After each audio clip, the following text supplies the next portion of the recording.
couldn't be happier to be back on the pod in person, might I add.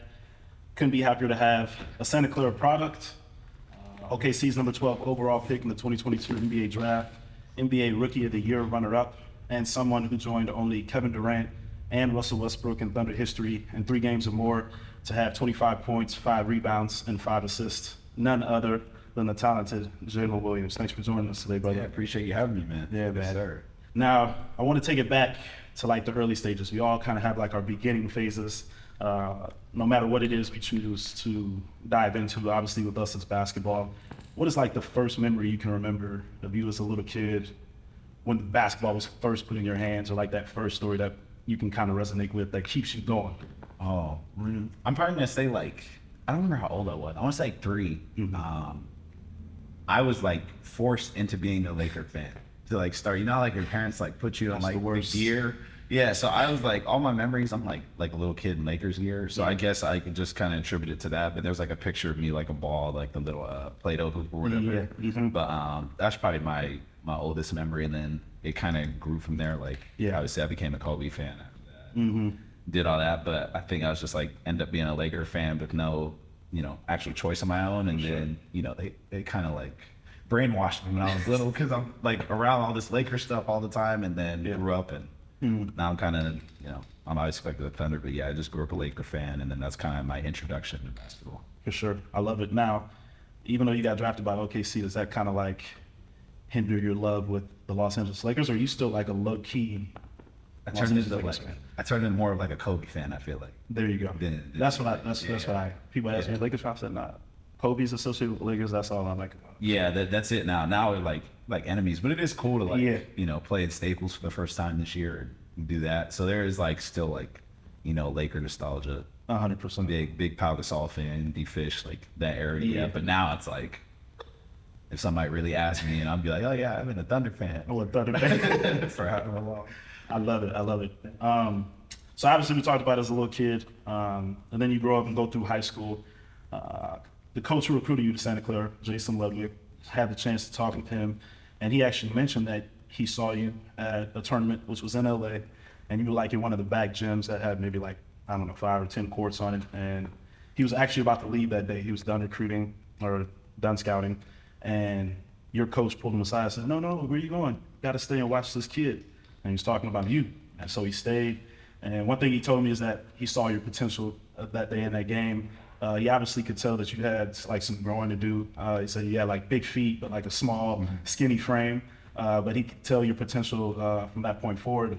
Is there anything you could speak to as it relates to, I guess, going through that AAU circuit, knowing that you never know who's going to be at the game? I think we've all had games where there's no college coaches there on the sideline.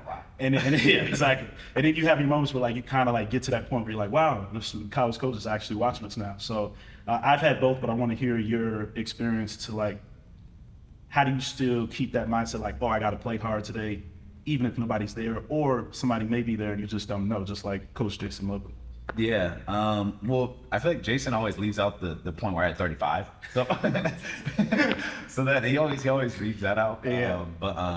You like never really know who's watching. You kind of stated that pretty well, Yeah.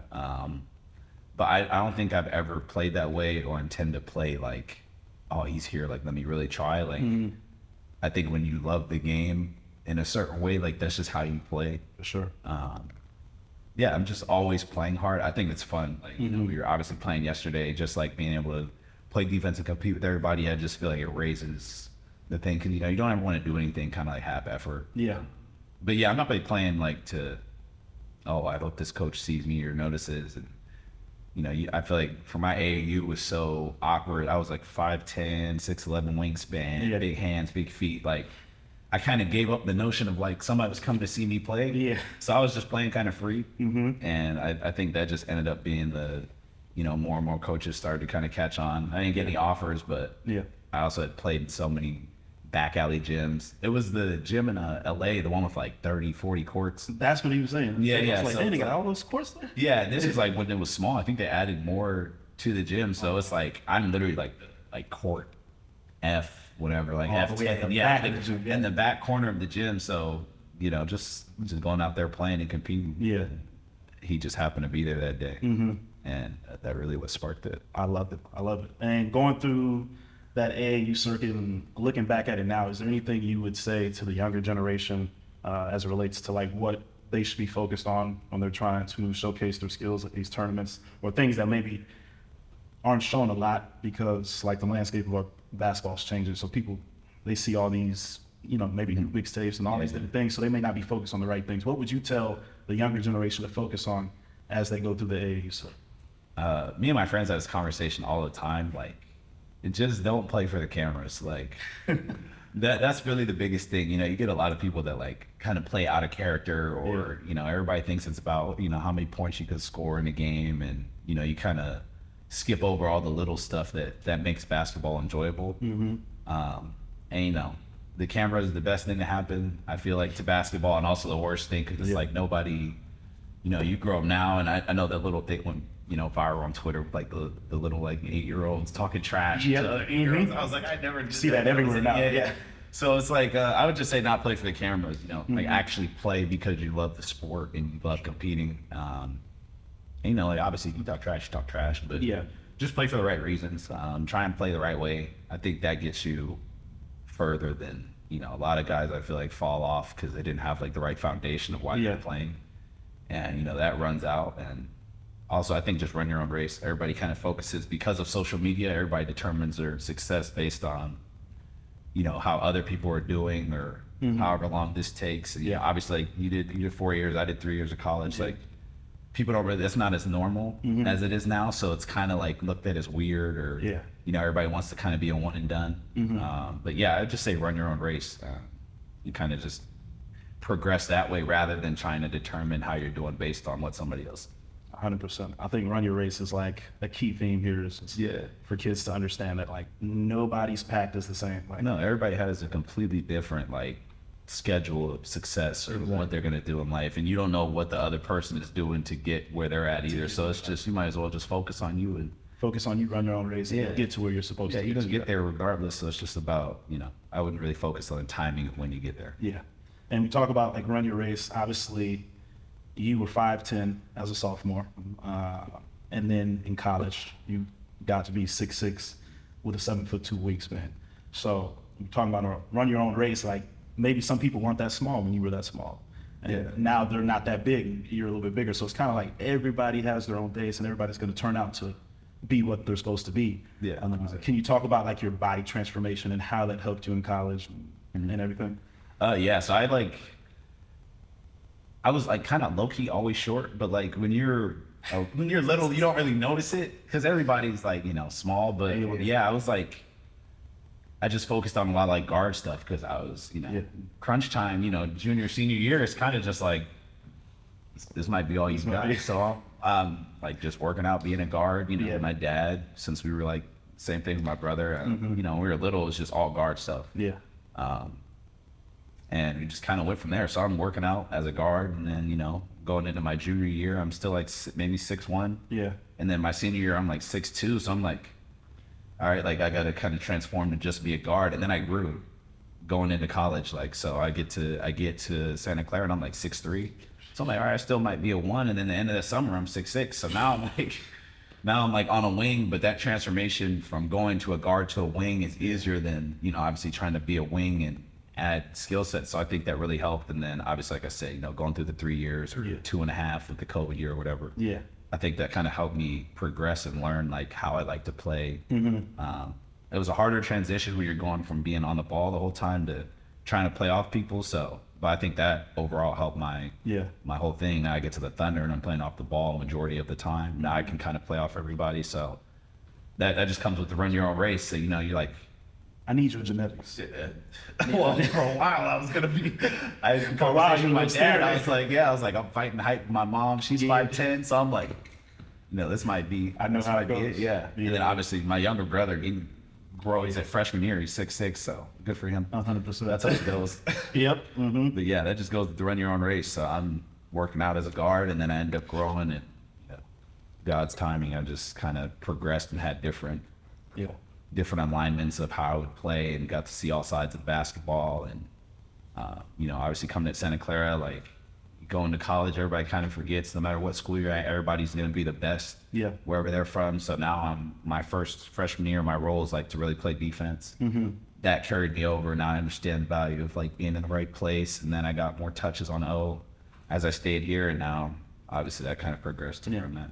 And I'm glad you brought that up. That was another thing that stuck out when I was talking to Jason, is that he was like, you wouldn't even believe it wasn't Jalen's offense that got him minutes at Santa Clara, emerged him into that lead role. It was the fact that he was playing defense, guarding the best players on the other team.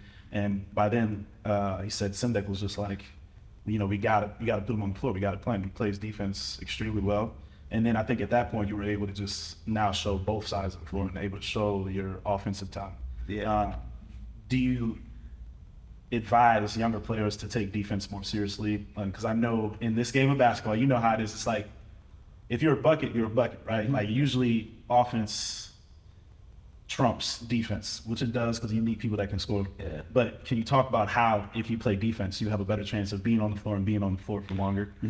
Yeah, you actually hit that on the head. I was literally about to say that. I was like, if you play defense, the way I was thinking, I was like, you're going to stay on the court longer, so you might get more touches on O than you think if you don't play D. Now your coach is taking you out because you're not playing defense. Yeah. And I think this just goes like competing. Like personal pride is, not getting scored on. Exactly. And obviously, like you said, if you're a bucket, you're a bucket. There's been some NBA moments where you can play the best defense you possibly can and they're going to score. But it just keeps you on the floor. I think it's really undervalued now. You don't see anybody on YouTube with a defensive mixtape or defensive highlights. Everything's offense. So I think that's something that you can really separate yourself with. And, it's kind of like a lost art too, because you're just constantly seeing people score and kind of obviously offenses through the roof at this point. There's so many different ways to score, and people are starting to really manipulate the game. So any defensive prowess you can kind of have or make things tougher, I think, that goes a long way. And defense is one of the things too, I don't think you have to be athletic to do. Kind of being in the right spot, being smart. You can play percentages of players and stuff like that. So I think that's just kind of ended up being a lost art because you're so engaged with scoring. 100%. And just to add on to that, I think that's the biggest thing right there is like, athletically, if you're athletic, obviously that's going to help you on the defensive end. The first part is just paying attention to the scouting. Being able to read what the coaches give you, so that way you know about every single player that's going to be on the floor, can help you tremendously because it already puts you ahead. Like, who you have to close out too hard or who you can close out too short, and that'll put you in a position to like go from there. So for the younger generation, I just want to say, pay attention to the scouting report, take it seriously, and just lock in when it comes to what the coaches are telling you and how to like position yourself out there. Yeah, for sure. I think just like learn the game, like learn why you're like doing stuff. That's been the biggest thing. It's like you can do a lot of stuff instinctually, especially if you're talented, but like once you like know why you're doing it, I think it just raises it. And that like defense is definitely one of those things where it's like, if I know why I'm doing this on a nightly basis, like you're gonna end up running into like the same version of a different player like all the time. So it's like the more you can kind of apply yourself defensively, I think it'll carry you over. And then offensively, it'll help you too, because now you know what you're doing on defense and what other people are looking at. So it's only when you're unprepared that you're like not doing as well as you can. That's when you start getting cooked. That's when you get cooked. Get you in that cycle. That's when you start getting iced a couple plays in a row, and that's when it goes downhill. So you're like, all right, coach, I need a break. Take me out real quick. So going back to college, we mentioned that you guys kind of had that COVID year at Santa Clara. You had a great freshman year, and sophomore year came, COVID was upon us. You guys had to go to a neutral site and play pretty much all your games in Santa Cruz. And obviously there you didn't have gym availability like you do at Santa Clara, so you only had 2 rims and you only had 2 hours max to work with the team and then to get like extra shots up. But we understand that we need more time than that. We like to get in there, work on our craft in the morning, in the evening, before practice, after practice. So you not having the time, I know it kind of led to a season that probably wasn't your best season. Shooting percentages weren't that great. And knowing you and seeing different posts that I've seen of you out there is like, you're always in gym. You take pride in your work ethic. One thing that I saw you said is that you're not really surprised by the accolades or the accomplishments that come because you put in the work. as long as you put in the work, everything else would take care of itself. So talk to me about the difficulty of that time period where you weren't able to get it into all the work you want to because of the circumstance, not because of your personal choice, but because of the circumstance. Yeah. I think our county was like the worst in the United States for like the longest. Like, California. Yeah, it was bad. And then like Santa Clara County got crazy bad because that's kind of everybody I think, kind of runs it through here like SFO and stuff. Yeah. So we're going through that whole thing. We get the call. We're going back. We're working out outside. Like we're lifting weights outside and then going to the gym for like 30 minutes. And the season's close, so every hour we get is not an individual let's work out. Yeah. And so going before COVID, that whole summer, I was like, the game is starting to slow down for me. Like I'm really understanding it. Mm-hmm. Now in my head, I'm like, oh, I might go to the NBA this year. That's how I'm thinking. And then COVID hit. So now we're back in the hotel, 2 to a room. We're getting shut down every other game. Guys are getting false positives, false negatives, like this whole thing. My boy Keyshawn was like warming up for like an hour while we're playing because his test results weren't back. Just a bunch of crazy stuff. Yeah, shout out Key. Just crazy stuff. Like we were supposed to play San Jose and like we ended up like waiting for their test to come back and half bars weren't in yet. Yeah. So we just played like pig and horse with them the whole 2 hours the game was supposed to go on. Didn't even plan. So that year was hard. So obviously like you said, going to the gym and not being able to work out, like that's therapeutic for like for me just because you have any problems, especially COVID. There's a lot going on. You can't go see your family. Sure. You got friends and stuff that are probably getting sick and just a lot of stuff going on. Obviously, we're stuck in a hotel the whole time. Yeah. So I'm looking at my roommate, Christian. We're bored every other day. We can't really go out. So it's just like, that was like our way to like kind of escape and we can't even get to the gym to do it. So now I'm having a horrible year. I end up having a couple injuries that made it even worse because now it's like I can't even really go to the practices and do anything. So yeah, it was tough. I mean, people were going under screens the whole year. Oh, that's the worst when they start going under. Yeah, they go under on them. Yeah, close short. I was like, it was crazy. That whole year, I think I shot like 20-something% from three or something. It was just It's just one of those years. It was hard, yeah. And it was good at the end. I realized it gave me a lot of confidence our last like 5 or 6 games because the restrictions started to lift a little. Yeah. So we were able to kind of go back into the gym. People didn't know this, but we couldn't even come back to the school to work out. So it was like we were really at all only there, yeah. So you guys were living in... Yeah, we were living, like, they told us to take our stuff from our dorm the day we left and bring it to the hotel. So I have all my dorm stuff, like, in our room, in this little hotel room that I'm sharing with another dude that's bringing all his stuff. Thank God he was a transfer, so he doesn't have anything. So I got a year's worth of stuff kind of in my room. And sure. Yeah, so we did all that. And then finally, like, last, like, 5 games and then conference play I played great. Yeah. Started shooting the ball way better. We were able to work out. I was healthier, so... Yeah. That kind of catapulted my junior year, but yeah, sure. Sophomore year was a struggle. Yeah, it was a struggle for sure, especially because freshman year I shot well, I played well. I'm thinking this is the next leap, and now to take a step back always feels. It always feels like there's no progress. So. Exactly, I'm with you. So obviously college went well, then you ended up having a great junior season, and that's what got your name out there and got you into the league. So I want to talk about the NBA now. You just finished your rookie season, had a great, tremendous rookie season. What was your welcome to the NBA moment? I know you told me one, but I want to see if there's a different one that you tell me, or if there's some others that you could share, but the one that stands out the most. Yesterday I told you there's a lot of welcome to the NBA moments that people always try and give you one.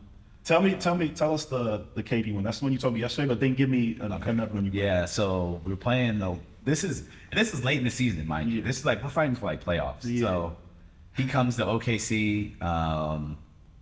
Obviously, that's a big game whenever he comes there. So the fans are talking trash to him like the first minute of the game, and he shoots a really tough shot at me. Like I was there, I did scouting, the defensive thing you're talking about. So shoots a tough one and it goes in and out. So I'm thinking I did my job. He's running down the court like I gotta make that one. So I'm running back down. As if you weren't there. He didn't even see me. So I'm kind of like a little nervous. I'm like, I wonder if I affected the shot the way I thought I did because he thinks he should have made it. Yeah. And he goes off, he comes back down, maybe 3 plays later and just crossover and I almost rip him. Mm-hmm. I reach, and he goes, oh, good hands, young fella. And I promise you the rest of the game probably took 2 dribbles and had 35. He wasn't missing a shot. He was doing little elbow pin down and That's going straight to pivot absolute work. Yeah, Just straight pivot work. yeah, just pivot, and then they switched Lou onto him, and because D Book's kind of chilling. Yeah. I go guard D Book, great possession. He shoots one kind of behind the backboard, no rim, slaps me on the butt, was running down the court. So now I'm like, everybody's just kind of scoring, and then CP, who's been quiet the whole game, hits a dagger 3 on the wing Oh my God. to basically seal the game. So that was a big welcome to the NBA moment. NBA moment. Just because, like I say, you know, there's certain offenses progressing to the point where it's like if you just got to kind of make it hard. Yeah.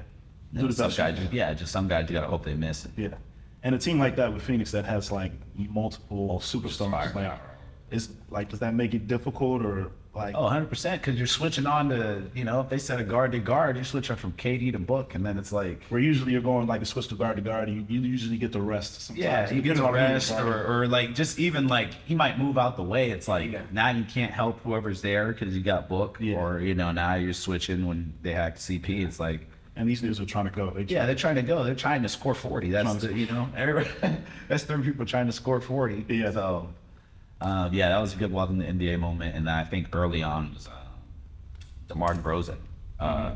Obviously, he doesn't tie his shoes when he plays, so that was like, He doesn't tie his shoes. no, You serious? yeah, he plays in like unlaced, like yeah. How do you do that? I don't know how he does it, but he's like, But you saw him post, obviously. You saw Yeah, him yeah. post. So yeah, he did that, and then he went on I think PG's podcast was talking about Oh, it. so Like, okay. it's just how he plays. So, but he was head faking me to death. We had like a whole scouting report, and we were like, Don't jump jump. at his head fake. The first 2 possessions, I didn't jump. Yeah. So I'm like, okay, I kind of understand it. Oh, he had me jumping around like the rest of the game. I felt like I was just jumping like all over the place, and I was kind of just always like on my toes. But yeah, he hit some really tough shots. Yeah. You know, I don't think anybody will beat Kobe, but He's- as far as the head fake and like the kind of that mid-range game that he has, yeah, he was killing me with the head fakes. I couldn't like help but jump, and then Yeah. like I said, then I'm switching on to Zach LaVine, who's running at me the whole game. Yeah, So yeah. it's just like that was a big welcome to NBA moment because it was early, and it was like this For is like sure. this is a really tough matchup. 100%. And obviously, me being from Chicago, I get a chance to see DeMar play a lot. And you said like his use of pump fakes and shot fakes, head fakes, all types of fakes. Do you just tell yourself at that point, all right, look, I'm not even going to jump until I see the ball basically get out of his hand? So it's more of like a late contest. Yeah. Just so you save yourself from Giving him up drawing the any foul. easier one. Yeah, exactly. I mean, it's tough because, you know, when you're coming, let's say you get hit by a screen and he's coming off, you already feel late. Yeah. So it's like, he got should it. shoot it. Yeah. So then when he head fakes that one, it's like, It's like, what are you supposed to do? yeah. So I kind of just stopped jumping, just kind of use my wingspan and Mm-hmm. just one of those guys who just kind of hope he misses or, For sure. you know, really fight the post catch, make him catch it up higher than he wants to. But it's like, you know, certain guys, like he head faked me 5 times. I got to jump at 1, I feel like. So it's like, you know, you kind of just go into that whole thing. But It's just like baseball. It's like you only get 3 strikes, or Yeah. like you gotta swing at some. yeah, you got to just. Some you can let go because you think it's gonna be a ball, but at some point you're gonna have to swing and give it a try. Yeah, because some of the late contests, it feels like you're so late. It's like you already shot it. Yeah, You know. for sure. Yeah. So obviously we're talking about players right now. I think a good question to ask you, because I'm personally interested, and I know a lot of other people will be, are your top 5 toughest players to guard in the NBA, and then after that, the top 5 defenders in your mind in the NBA. Okay. Defenders is tough. I'm gonna start with hardest to guard. Okay. I'm gonna say Luka is tough to guard. A lot of fouls and like just like he's, you know, obviously, Crafty. all these guys are good. So I'm not Yeah. gonna No. say everybody's good Yeah, every yeah. single time. But Luka's up there, and this is who I had to guard, right? For you, Okay, yeah, your experience. Dame is up there. Obviously Curry. Mm-hmm. There's been some tough. Kevin Durant. I'm missing a lot of people. I'm not gonna lie. Probably Book. Book is Book. definitely up Those there. wild. Yeah. I'm gonna cap it off there because I know there's a lot Yeah, of no, players, you but I can want- you can actually just run down. You can run down the list. Yeah. I'll cap it off there, and I'm glad you put. Oh, probably Shai. I don't really have to like guard him though, but Yeah, that's why Shai's I didn't higher up. expect- Yeah. And then obviously he's my teammate. For sure. As far as what everybody else has said, and then you know obviously being at practice with Shai's probably top 3 hardest people to like Hardest. consistently guarding the whole game. Yeah, and we were just saying his movies are like uncanny. Like he's off balance Yeah, and he's like Weird angles. it's that he just takes. weird, awkward angles. But he knows, like for him, he's perfectly on balance and knows how to make it work, and is able to get a shot off of you or get you to go the wrong way. So I think like people like that's It's truly impossible. Good at drawing fouls, head fakes, kind of all that bump that we were talking about yesterday. Just like a lot of that he has, it's like he knows where he wants to be on the court. So. Yeah. And before you go to top 5 defenders, we had this discussion yesterday. I just want to revisit it right here for the audience. Curry, Kyrie. I know I'm not asking you. I just want to know in terms of like toughest to guard between those two, because one obviously has an insane handle package and best ball handler in the world. The other one is the best shooter in the world, but also has handles at the same time. So if you had to choose who's toughest to guard, who would it be? I think from my experience, I'm gonna say Dame because Lou was guarding between Kyrie and Steph. Oh, my fault. I said Dame. Yeah, Kyrie. I think I'm gonna say Kyrie. Okay. Just because Lou was matched up with Curry a lot. Okay. So if you ask Lou, I think he's gonna say Curry because he just runs the whole game. But for me, I'm like, I'd rather just run around and get hit by the screens and just, if he makes a shot, like, hey, I got hit by the screen and that's my crutch. Kyrie, it's like there's no screen, it's just him, you and him, and it's a lot of moves, and like where he wants to get, and he Kyrie's like really good at playing all 3 levels. Yeah. Obviously, Steph is one of the greatest ever, so he can also do the same thing. But Kyrie, I feel like is more deliberate with. If I'm gonna shoot a 2 the whole game, like that's what I'm gonna do, and I'm gonna be able to get to that the whole time. So Kyrie was like a really tough matchup because it always feels like you're there. And it's kind of demoralizing because he's always hitting tough shots. Curry will get some open ones, and it's like, okay, yeah, he's supposed to make that one. Yeah, that's Steph Curry, but Kyrie, a lot of them are tough. Yeah, a lot of them are tough. Like you're constantly like there. You just hit some tough ballways, tough layups, obviously. So yeah. Well, I had to ask because I know that's like an ongoing debate. Yeah, with everybody. Not to like put the two against each other. They're both great and I feel like they're so separate. Yeah, they're so separate players too. So for sure, and they got love for one another. So it's like 2 great players to watch. So top 5 defenders in the league. This is in no order, but Jaden McDaniels, Herb Jones, Lou Dort. Lou Dort is super strong. Like, yeah. I saw the way he's looking right now. Oh my gosh. Well, I'm on his plan this summer. Yeah. I'm at 3. You're at 3. Oh, this is tough. No, I blanked on his name. I said Jaden McDaniels, Lou, Herb. Yeah, Herb is a really good defender. I try and steal. I'm gonna say Gary Payton. I like that one. Yeah, I think that's a really that's a really underrated one. Underrated. But I think he gets a lot of like active steals, and I think you got to put the claw in there. Yeah, 100%. Now with a guy like, but I mean, Bam Adebayo is probably up there for sure. Just his switchability. So yeah. Would a guy like Patrick Beverly make the list? Only like, obviously he's older, so he's kind of out of his prime. Yeah. Still a good defender, but just not like that Houston Rockets type Pat Bev that's all over the place. Or is he just he's gonna like get all over you and just cause problems more so than being. I think to be able to do that at the level in the NBA, to be able to cause somebody problems, I feel like you kind of have to be like a good defender. Good defender, yeah. And I always like the effort and like, aside from whatever you be talking about, like just like to go out and play hard. I think it's fun to be able to compete against him or be around that, because it's like if he's, going as hard as he can, I am, like you can always kind of measure up. Yeah. To kind of see like where your game is, and he's smart too. Obviously that gets taken away because he's so animated, but like to be in the NBA that long and kind of be known as just a defender, you obviously got to be smart. And Draymond's the same way. Yeah, I hear about Draymond. Yeah. He just knows everything. He's able to tell everybody else where to be on. Yeah, where to be on, and I feel like that's really underrated. But that's something that if you're a viewer, you're not going to see him call your play like exactly your plays out, or that. So there's guys like that all over. Perfect. I love that. Was a good list. I don't think some people would expect some of those answers, so that's a good list. Yeah, I think just like, I feel like those are under the radar. A lot of them are under the radar because I think Jaden McDaniels, I feel like, just talking with other guys, like he's 7 feet. We talked about this yesterday. He's 7 feet. Gosh. He's definitely 7 feet. I played with him on Summer League, and I remember like we were on different teams as we were practicing before we flew out to Vegas, just trying to like get my moves off.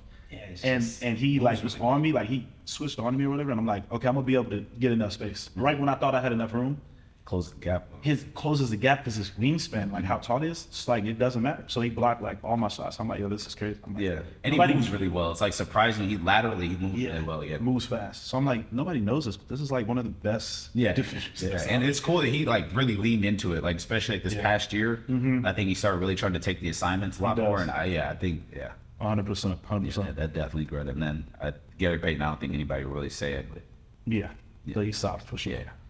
Now, as it relates to your own team at OKC, obviously you were joined with Jalen Williams, Arkansas's Jalen Williams, and Gonzaga's Chet Holmgren. Yeah. First of all, I want to talk about Jalen. What is it like having a teammate who has the same name as you? And obviously on the broadcast, they have to distinguish you two by saying Santa Clara Jalen Williams and Arkansas Jalen Williams. And how's that bonded you guys even more in a sense? Yeah, for sure. We definitely have bonded. I don't think you have a choice. You have the same name. But no, it's cool. We didn't even know about each other until like the combine. Yeah. We like we're right next door to each other. Yeah. And like right next door. So yeah, that was cool. We've been cool ever since. That's somebody to hang out with a lot of the team, and we have the same exact name. It's really finding. A lot of the announcers were butchering it the whole year. That's why I go by Dub. Yeah. That's just been something that's been going on my whole life, so it's not really new.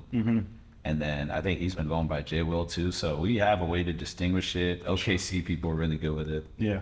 The rest of the world, we're not obviously not as televised yet, but the rest of the world is still kind of catching on to that. For sure. I think I remember Van Gundy being on the broadcast, and he's just like, don't you guys get annoyed saying like their school every time before their name? Like, Yeah, and then he was like, we need a name to distinguish them. Van Gundy, he's always coming up with he always wants some new ideas. Like, he's always saying I was something. like, you already got it, man. Yeah. Just kind of got to know, but I think everybody will start catching on to it. I try and go by J-Dub as much as I can now, just because just makes things easier. just start throwing it out there. Yeah. Create that brand too. Yeah, for sure. And now, as it relates to Chet, obviously he was the number 2 overall pick, highly anticipated. People really wanted to see him play his rookie year, but obviously that was hindered because of the summer injury that he had. But now he's back. You got a chance to see him during the summer league. What are you most excited for him coming into his rookie season? I think just being able to experience the NBA. Obviously that kind of got robbed from him to start the year with the freak accident, and like the way he loves to play basketball, like it was probably really tough for him to, kind of not play, like to watch, and have all this anticipation for him to play and not play. So I think just experiencing it, like all the highs and the lows, like I'm excited for him to kind of go through that. And we're such a young team that like we all really understand like where he's coming from because we're still going through it. So I'm just excited for him to go out there and like understand what we're talking about. We're like, oh, hey, switch on me today, blah blah. He has a really high ceiling. Obviously he gives us.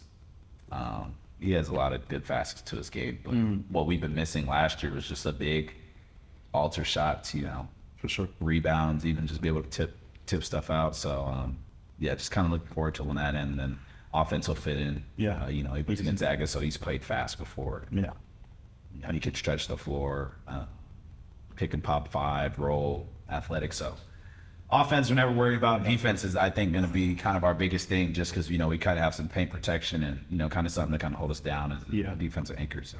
And was there any like initial beef between you two when you guys first met each other, considering that you guys both played in the WCC and competed against each other day in and day out? I don't know. I don't know if there's a beef. I mean, they used to beat us all the time. So I mean, I feel like I had probably more beef than him. You're right. I mean, we're with the same agent. Bill, obviously, so I think that really kind of smoothed things out. But we also get along really well, so it ended up working out. So I give him a pass. You guys but at least when that game comes around every year, like Santa Clara versus Gonzaga, do you guys at least start to talk trash to each other? Yeah, we're talking for sure. I love it. I love it. And obviously, you said you guys are a new team, but an exciting team that's like up and coming. And I remember you mentioning that not too many people knew you guys were as good as you were until they saw you like on, front stage, especially when you guys made the play-in game and all that. Can you talk about like what we should look forward to going into next season, obviously building off of last season? I think our team thing is just playing hard. Yeah. I think that's something in the league, it kind of gets lost because you play so many games. I saw him my first year, so Some people probably but you know, you just play so many games. I feel like some, you know, it's hard to, you know, obviously take everyone serious, but I think just throughout our year, like I feel like everybody's playing really hard. And everybody kind of has something to show. Obviously, you know, every team's gonna say they're hungry, but yeah, I think just having Chet back is honestly our biggest thing, you know, just kind of see how we'll be able to kind of, you know, coexist and add, you know, such a big piece to what everybody's saying we were missing. And then obviously, yeah, I think everybody this summer has really been working on their game and working hard. So I think, you know, how well we gel and how hard we play, I think is something to really look forward to. Sure. You know, we added a lot of pieces. Obviously, we have like, you know, a bunch of people on our team. So it'll be cool to see how we kind of transform. But yeah, just I think ultimately just playing hard every night and, you know, kind of something that kind of gets lost in the jumble of, you know, having the 82 games. Yeah. I see playoffs for you guys next year. Yeah, I just want to say that out there in this. Yeah, I feel like we all feel the same way. I don't like throwing that out there like that, but yeah, that's what we're going for. Yeah, obviously. You know, in my head, again, this is being naive first year of the league. I'm like, I want to win a championship. Yeah. I didn't win nothing in high school or college, so it's like I want to win something. So that's always a goal, but obviously the steps, you know, kind of build a foundation into it. I love it. Now I have to talk about one specific game in particular. Obviously, there's 82 games, but this one stood out against the Lakers. LeBron is about to surpass Kareem Abdul-Jabbar for all-time leading scorer. What was that game like? Because if that wasn't the game he was going to surpass Kareem, honestly, I would have thought it the Jalen Williams game, because you playing amazing that game, and I was like, oh, nobody. Like, y'all got to talk about Jalen a little bit more. He out here killing right now, but we keep waiting for LeBron to score this bucket. So just talk to us about what that game was like, and obviously the celebrities and the experience, and obviously that mid-game hiatus where they paused and he gave a whole speech, what that whole experience was like. Well, first off, I think our coaching staff did a good job of like explaining how the game was going to go. Yeah. It's going to be like, this is the takeaway thing from LeBron, but like they want him to get it in Staples, and obviously I think the next game was Bucks. Yeah. So obviously they want him to get it in Staples, so he's probably going to shoot, you know, to get 100%. Like I would too. It's just the progress of it. So we kind of knew that going in. You know, I had my mom out there for the game, which was super dope. That was her first time in Staples, getting to see me play. This is my first time in Staples. Yeah. So that alone, as a kid growing up, and you're a Lakers fan, is insane. So it's the first time I'm seeing Kobe stuff in the Raptors. So it's a really cool moment for that. And then, like I said, my mom is there. This is like her first away game that she's seen me playing. Yeah. So we're going through that whole thing. That's already enough emotion. Then obviously Bron is in there. I'm seeing like some of my favorite actors. Jay-Z is on the sideline with Denzel, and Uncle Shannon's right there talking trash to us on the baseline. So that was cool. And we're doing that whole thing. LeBron obviously gets close. I don't remember what he had, but there was like a timeout right before, and we like got in the huddle and we were like, so he's gonna get it. He's gonna get it this game. It's gonna happen. Yeah, he's gonna get it this game. But we had kind of already known. They explained like they're gonna do a little thing at halftime and do that whole thing. So our biggest thing was just stay ready. You know, we're trying to win the game.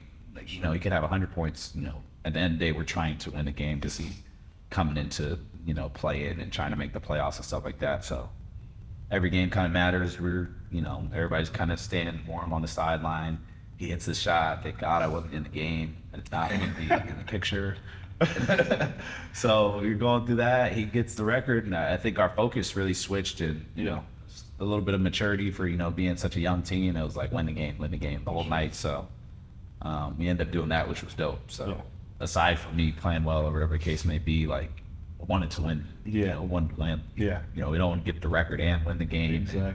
Be the hero. So that was cool. It was definitely an amazing experience for me to watch, just because obviously you're watching history, but at the same time having Santa Clara on the court is like the most dope experience. So I'm glad you got to play in that game, and it fell on the Los Angeles Lakers. Yeah. Considering that was your favorite team. Yeah, it was like a dope like movie kind of like. Like, what are the odds that my first game is in Staples and he's about to, you know, beat the all-time scorer record? So that was really dope.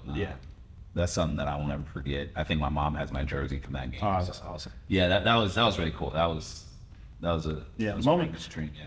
And then the moment that he I think it was him walking through the tunnel. He had like on an all black suit, and then I saw his kids there, I saw his wife there. I'm like, Yeah. oh, yeah, this is it. Yeah, this is the one. There's nothing No, else we to talk talked about the locker room. There's for nothing else to sure, talk about. Like they've already put on Instagram and told us, hey guys, he's gonna break the record tonight. Yeah. We were talking about it in the locker room. We were like, he's probably gonna get it, so we gotta win. Like, That's the only thing we got to focus on is winning the game. yeah, he had the black suit on. I was like, he was coming in there to have. I think he had to have like 36 or 40 or something like that. But he had the 32 within the third quarter. We were like, yeah, so he's not gonna not score 4 more points. Exactly. LeBron James. So just win the game. Shai had a great game. We all had a really good You guys game. had a good game. Yeah. Yeah, we played really well. So that was a good moment for us to be mature. You know, be a young team and go in there and win the game. And the funny thing about that is I had a guest on this show in my first season, Shake Milton, played for the Philadelphia 76ers, but now is on the Minnesota Timberwolves.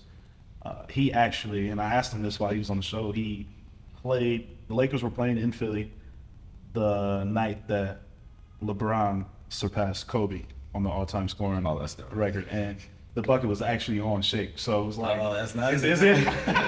He was like, that's awesome. Nah, it's not awesome.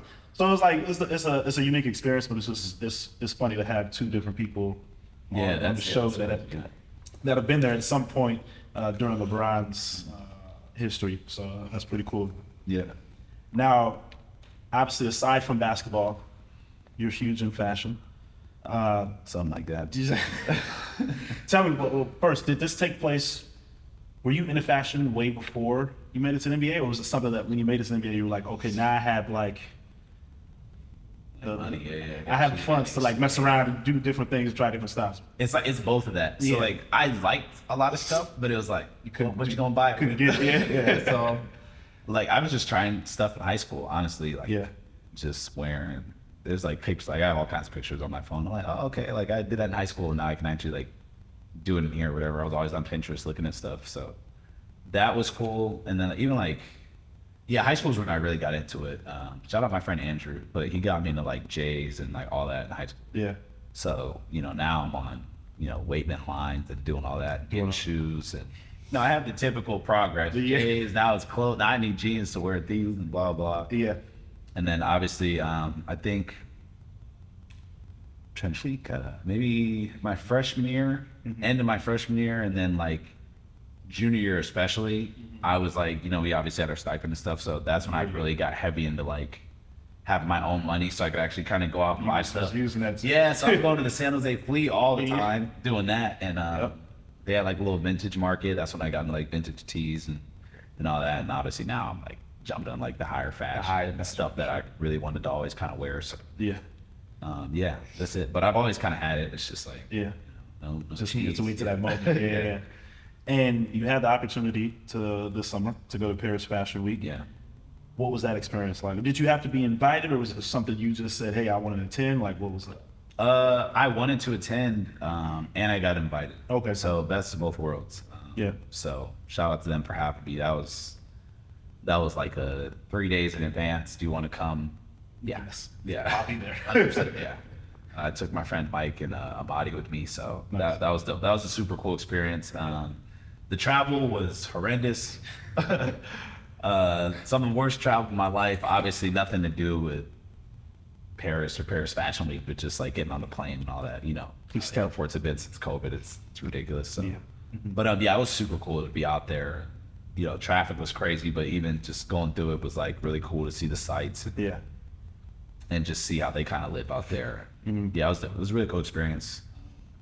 But yeah, I think for somebody that like we were talking about, like that wasn't able to do it, and you're kind of like always on YouTube watching it, to be able to get invited to go in, full circle moment. I'm walking into Wales Bonner with Damian Lillard, like, just like cool stuff like that. I'm sitting next to Jerry Lorenzo during one of the walks and stuff. So it was a really cool experience. It was something that you can't really make up. We go to Y3 and I walk in and Offset's right by the door. It's just stuff you really can't really make up. So it was really cool to Now, do you think we can get you to the Met? You think that's going to happen soon? I know you need an invite for that from Anna Wintour, but like, do you think that's something that could be on the horizon for you? I mean, I'm trying. I have a teammate, obviously Shai, that's been in there a bunch of times. I have to ask. I want to earn it though, so hopefully I can get an invite. But that's one of those things you can't pass up either. So sure. And with Shai Gilgeous-Alexander being your teammate, is he somebody you kind of collaborate with when it comes to clothing, or do you guys kind of compete with each other? Because I would say you guys are probably the two best dressed guys on your team. So you guys try to like stay away from each other so you guys can like see who has the best tunnel fits. Because I know you guys are featured on league fits a lot. Yeah. You guys work together, or do you guys try to stay separate? So we make different types of money. So so what he has access to is not really a competition. Like, it was fun in the beginning, and then as the season progressed, I was like, I can't. But he's cool. Like, well, like that's who I shop with a lot. So he's cool. Like, letting me know like where to go and do all that. But I'm trying not to base like what I'm wearing off him. Yeah. Because you're just around him so much. But Yeah.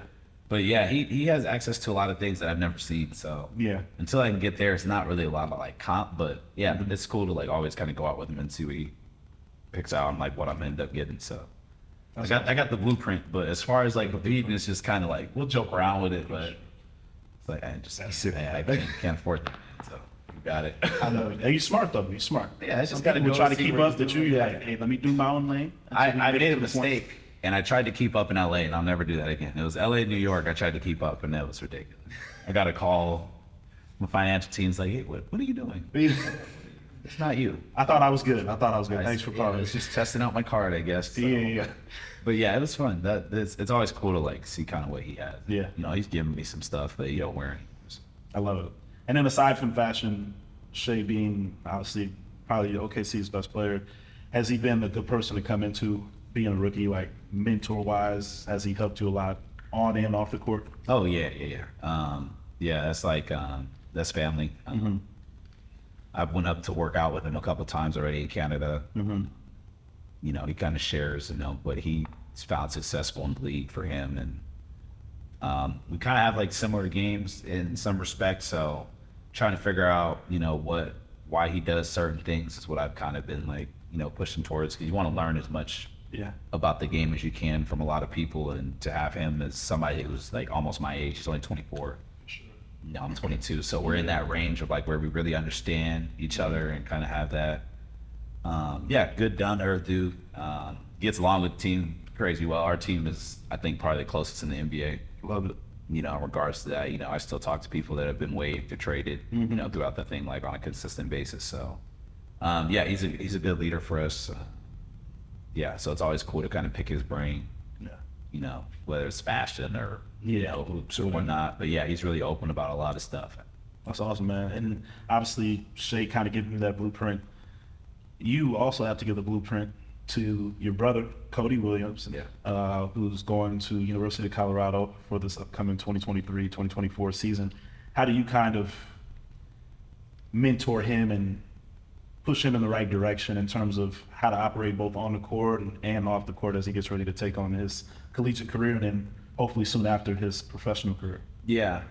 So he has a lot of like hype around him right now, rightfully so. Like he's been doing, you know, good, but I just try and the run your own race thing is like big for like me and just like our family in regards. So I try and tell them all the time, like, don't base what I did off what you're doing currently. Like whatever works for me might not work for you, and that's okay. That's that's life. Yeah. You're supposed to figure that out and do that. It's the beauty of it. Yeah, I said the only thing you want to remain consistent is like really working out. Yeah.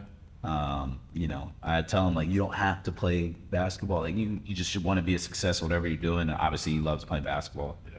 But like whatever you are gonna end up doing is what you need to like throw your whole heart in respect to that. And then I try not to be in his way, to be honest. If you need something, he already knows he can ask. And you know, the summer is like the perfect time. I can take him to work out with me and do that. So he has the blueprint for that, and it's cool to always. Like a really cool moment was my dad sent me a picture in the middle of the season this year, and he was like, it was like a Friday night, and they had like some like big school event where everybody goes to, and he was at like our gym that we go to all the time late at night. So my dad sent me a picture, and he's like, oh yeah, like this is the blueprint, man. Like you started this, so that's cooler than anything. So that was a really dope moment. I don't even know if he knows that. Yeah, he probably does now. Yeah, now you do. But yeah, just like watching him fall in love with it in his own way has been cool, and I try and just, you know, always articulate that like that's like this is your journey. I didn't have any say in his recruitment. I didn't know where he was going. I just hosted a Santa Clara visit. Yeah, rightfully so. And that was it. But everything, I'm like, it's your world. If you need help, I can help you there. But you know, he's also got to figure it out himself. For sure. And I think that's a great way to go about it, being big brother. It's like, hey, I'm there if you ever need me, but also I'm going to foster you in a sense where I'm not going to be there all the time because I want you to figure it out on your own. Yeah, like you're supposed to struggle. That's the whole. That's the purpose. Yeah, that's life. the whole thing. Yeah. Mm-hmm. Now, shout out to Cody because he's here in attendance. But Yeah. you brought him yesterday, so I think that's really cool that you bring him with you to work out no matter where you're going. Huge potential. Like the way he was playing yesterday, you can see what he has in him. So I'm looking forward to seeing how University of Colorado plays out. Yeah, and shout out to the coaching staff here because a lot of coaches won't. Obviously, they recruited Cody. Yeah. So, but yeah, a lot of coaching staffs won't, let other players from other schools come in there and play. So, yeah, obviously, shout out to my coaches and letting them come in there. That obviously, that's a testament to our coaching staff. Obviously, I've been around all of them, really good people. It's just that kind of they were cool to Cody the whole time. So it's just a cool dynamic, a good group of people I'm around. So shout out to coaches. And that's the good thing about Santa Clara. It's kind of like that family type of vibe. It's like you don't get that everywhere. Whether you went there or whether somebody that you know is with you, like everybody's a part of the family. Facts. And that leads me into my next question because I wanted to know what was it that ultimately led to you committing to Santa Clara? Because I have my own experience, which I'll share, but I want to hear what yours is. I had 2 other offers. It's like, I got to choose one of these. Yeah, I said, obviously everybody's gonna say the obvious answer is the weather, but for me it was, I got along really well with her. Nice. Which is funny because like at the time it was more like, he's, whatever, it's hard to make him smile, blah, blah, blah. A little different. I'm sitting here, I laugh at her all the time. Yeah. So yeah, he came, so we kind of hit it off. Obviously Jason and Madry and Garson, like all of us got along really well. Ernie Contreras, he was at my visit too. Shout out to Ernie because Ernie's my boy. Just won a ring. Been helping us out forever. Just won a ring with Denver Nuggets. Just had to give a quick shout out. Yeah. Renee, another big one, and all that she does for the school. I didn't know Bill at the time, actually, ironically, as that is. But yeah, just the way I got along with the coaching staff already let me know high education school. Yeah. And then I got all the weather, area, people, connections, all that other stuff. But yeah, for me, it was just, what am I going to do after basketball and like the connections I make through college? And then obviously you got to go along with your coaches. For sure. To some degree. I'm not saying you got to, love them in the way that I do, but, just like a respect thing that we have. And I thought I had an opportunity to kind of play right away and earn that. Yeah. Everything's kind of history. Yeah. Similar to you, I wanted to go to a place where it wasn't just about basketball, where if basketball didn't pan out, you put yourself in a great location around great people to connect and leverage that into something else. And then aside from that, I think me just wanting to leave Chicago, try something different. Completely. It was good to just get out to the West Coast because now this is like my second home. So in a sense, it was real beautiful in that type of sense. But I had the opportunity to have 2 coaches. Obviously, I had one coach in Kira Keaton from freshman and junior year. And then they hired Herb Simdek for my senior year. I was actually about to leave Santa Clara. I don't know if most people know. I didn't know. It's just like we talked about this yesterday. We kind of could have gone anywhere if we wanted to leave Santa Clara. But me personally, I fell in love with the school after freshman year, so I knew I wasn't going to leave. But come the end of junior year, I was like, I really might leave because, a new coach is coming in. I'm not sure how it's going to be.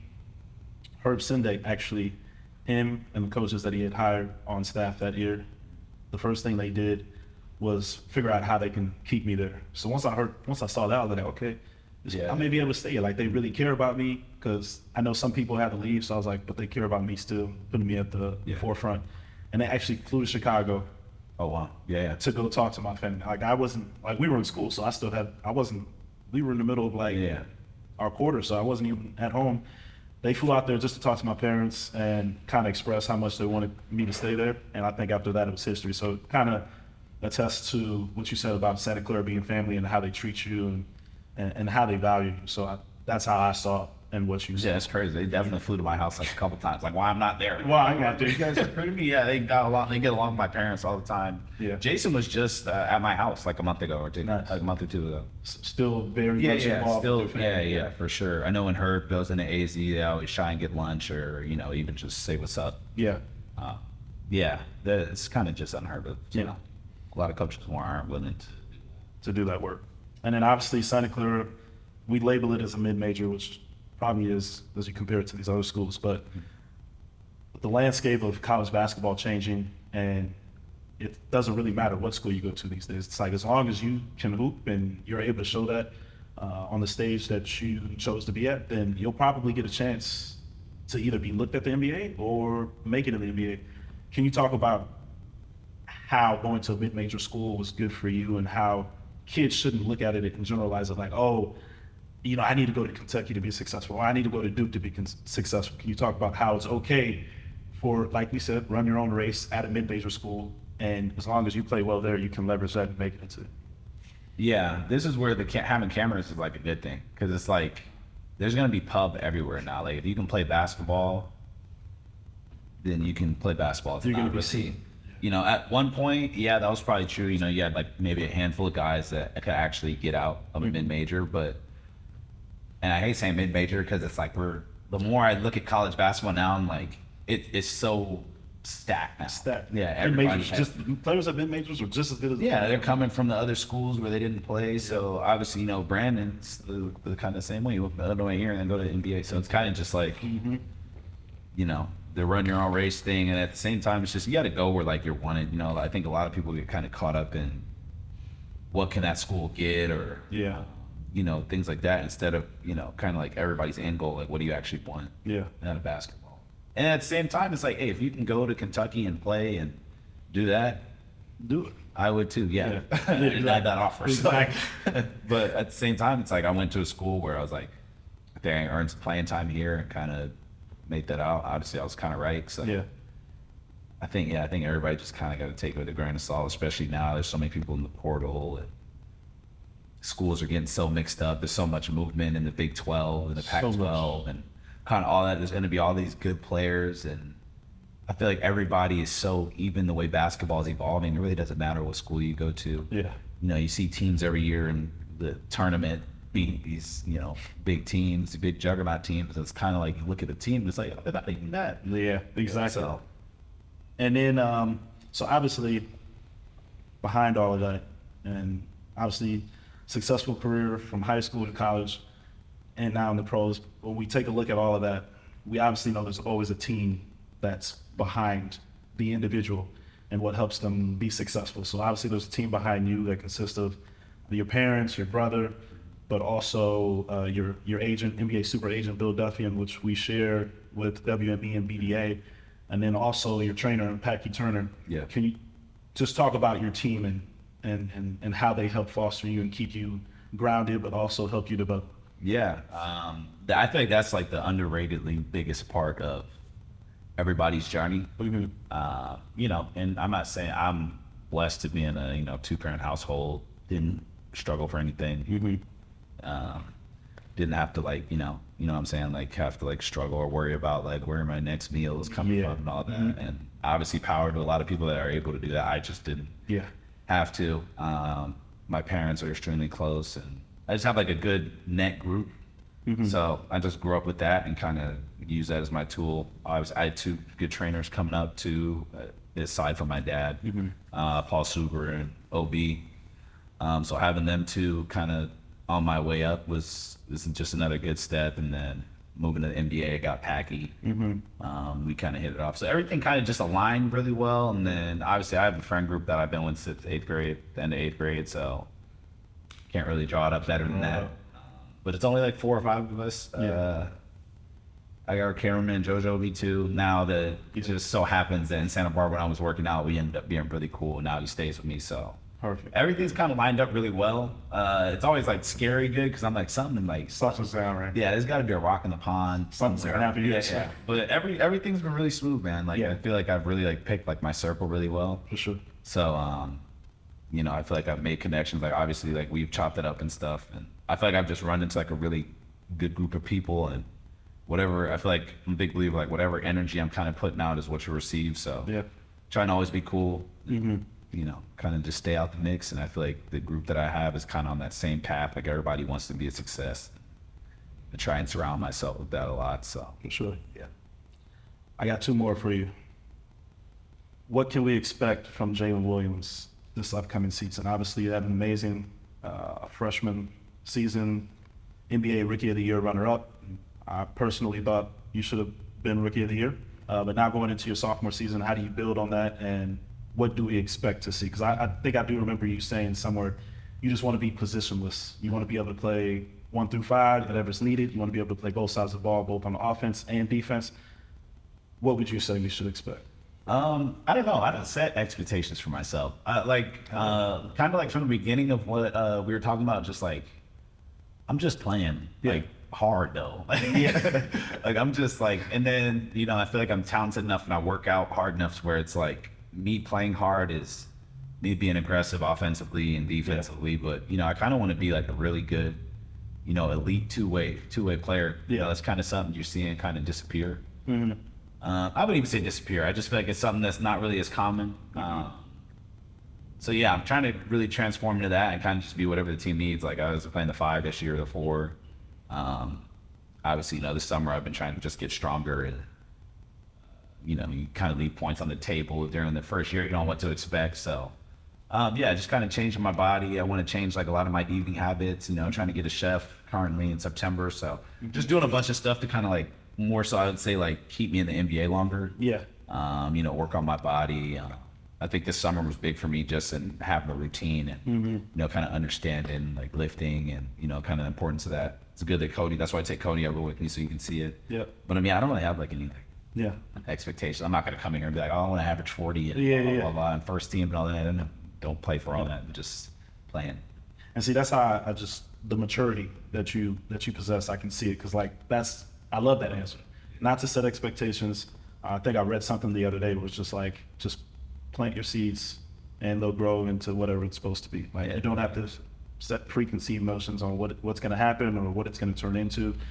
Just see. And I think you having a free mind, being creative and being young is kind of what gets lost. Like that's what we grew up with. Like as a kid, we're like, well, let's just try it. Let me draw something. I may want to be an artist. Like it just keeps your creativity flowing versus turning into a point where, oh, I got to do this or I got to average this amount. Now you're taking the fun away from it. Now it feels like more like a job than it does like just basketball. Exactly. Yeah. Exactly. So I just say stay like that. I love that answer. Always stay that way. And the last thing I want to ask you is the advice you would give to the younger generation, hoopers that want to make it to the NBA or that want to have a successful college career, whatever it may be, whatever level they're at. What's the best advice you can give them now that you've kind of gone through the whole process and have made it to the top league in the NBA? It's like really, I would say, my coach in high school used to always say, show me your friend and I'll show you your future. So like always surround yourself with people that are trying to get, I wouldn't say, you know, you don't have to be around people that are like in the NBA all the time, but like, you know, surround yourself with people that want to like do something with their life and, you know, be better and, you know, are doing that. I would say your circle is big. And then, you know, obviously from a basketball perspective, I think just play hard. Like that gets lost in, you know, trying to be fancy and do all that. Just compete and try and outwork everybody. I've heard you say that so much about the podcast, and I think it's something that I hope the younger generation does. It's really just like praying hard. Although it sounds so simple, it's honestly the biggest thing because that's the first thing that the coaches are going to notice. That's going to put you where you need to be at on the court. If you can play hard, then everything else. Because everybody, like a lot of people are talented, like especially now that like we can like go to like Europe and all these overseas places. Like there are a lot of people that are like want the same thing that you want in the States. So it's kind of just like playing hard is like almost like non-negotiable. I feel like 100%. You know, so that's my biggest thing. Just go out and compete, and I feel like it's fun to compete. So. Yeah. Well, I love it. Just know that I'm rooting for you. You got all of Santa Clara rooting for you. We look forward to watching your sophomore season and keep doing you, keep being you, and just keep progressing day in and day out. Yeah, and I appreciate you having me on. Thanks for joining us, man, on the Link with JB podcast. We appreciate you. Yes, sir. Appreciate it. My guy.